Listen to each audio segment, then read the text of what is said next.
तमिलनाडु में यूपी बिहार के वर्कर्स अपमानित। दयानिधि ने सड़क शौचालय साफ करने वाला बताया। बीजेपी का इंडिया गठबंधन पर जोरदार अटैक। यूपी बिहार के उन वर्कर्स और हिंदी भाषी लोगों का अपमान किया गया है जो तमिलनाडु में रोजी रोटी की तलाश में गए हैं और वहां काम भी कर रहे हैं। यूपी बिहार और हिंदी भाषी बेल्ट के वर्कर्स के अपमान करने का आरोप डीएमके नेता दयानिधि मारन पर लगा है, क्योंकि उनका एक वीडियो वायरल हुआ है। अंग्रेजी वाले आईटी कंपनियों में चले जाते हैं, जबकि हिंदी वाले छोटी मोटी नौकरियां करते हैं। बिहार और यूपी के लोग जो केवल हिंदी सीखते हैं, तमिलनाडु में प्रवास करते हैं। ज़्यादातर यहाँ निर्माण कार्यों में लगे होते हैं। वो सड़कों और शौचालयों की सफाई जैसे कार्य करते हैं। दयानिधि मारन के इस वायरल क्लिप के बाद बीजेपी ने इंडिया अलायंस को आड़े हाथों लिया है। चूंकि डीएमके इंडिया अलायंस का हिस्सा है, ऐसे में उन्होंने यूपी और बिहार के उन विपक्षी पार्टियों को आड़े हाथों लिया है जो कि इंडिया अलायंस में शामिल हैं।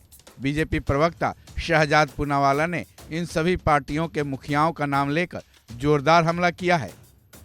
अब फिर से एक बार डीएमके के सांसद दयानिधि मारन ने उत्तर भारतीयों को और हिंदी के प्रति जो शब्दावली इस्तेमाल की है, ये बेहद दुर्भाग्यपूर्ण है। पर यह संयोग नहीं, ये सोचा समझा प्रयोग और उद्योग बन चुका है। हाल ही में उनके दूसरे सांसद सेंथिल कुमार ने गौमूत्र राज्य कहा था। उस समय पर भी कोई कार्रवाई उन पर नहीं की गई, क्योंकि कांग्रेस पार्टी तो स्वयं इसमें विश्वास रखती है। जिस प्रकार से राहुल गांधी ने उत्तर भारतीयों को अपमानित किया था जब वो अमेठी से हारे, प्रियंका वाड्रा ने मजाक उड़ाया था, चन्नी जी ने जब भैया बोला था तब, उसके बाद जिस प्रकार से डीएमके के लगातार नेताओं के इस प्रकार के बयान आए हिंदी के खिलाफ, उत्तर भारत के खिलाफ, और इस पूरे प्रकरण पर इंडिया अलायंस के लोग लगातार चुप रहे, शांत रहे। आज सवाल बनता है कि पहले सनातन का अपमान किया, हिंदुओं का अपमान किया, तब ये लोग चुप रहे। उसके बाद ओबीसी के नाम पर जाति में भेदभाव करने का काम किया, डिवाइड एंड रूल करने का काम किया। अब नॉर्थ साउथ में डिवाइड एंड रूल करने की कोशिश इंडिया अलायंस कर रहा है। और जो उत्तर भारत और हिंदी भाषी राज्य और हिंदी भाषी बोलने वाले लोगों के खिलाफ बोला गया, उस पर अखिलेश यादव, तेजस्वी यादव, लालू यादव, नीतीश कुमार, अरविंद केजरीवाल, ये लोग कुछ नहीं बोलेंगे। ये प्रिटेंड करेंगे कि ऐसे कुछ बयान आ ही नहीं रहे। ये दिखाता है उनकी मानसिकता और इंडिया अलायंस का एजेंडा कि बांटो और राज करो, ये उनका एजेंडा है। सनातन को गाली दो, भारत के लोगों का विभाजन करो, कभी जाति के नाम पर, कभी भाषा के नाम पर, कभी धर्म के नाम पर।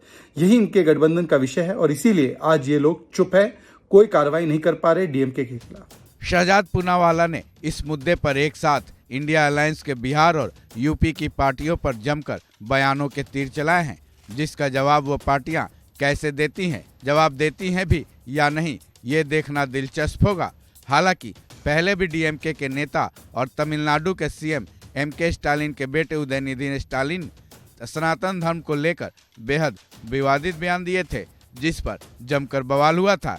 ऐसे में क्या ये मान लिया जाए कि महज गठबंधन का धर्म निभाते हुए इंडिया अलायंस की बिहार और यूपी की विपक्षी पार्टियों ने चुप्पी साध ली है, जिसका नतीजा ये हो रहा है कि तमिलनाडु की तरफ से बार बार ऐसे अपमानित करने वाले बयान सामने आते जा रहे हैं। इस खबर में बस इतना ही। बाकी अपडेट्स के लिए जुड़े रहें वन इंडिया हिंदी के साथ।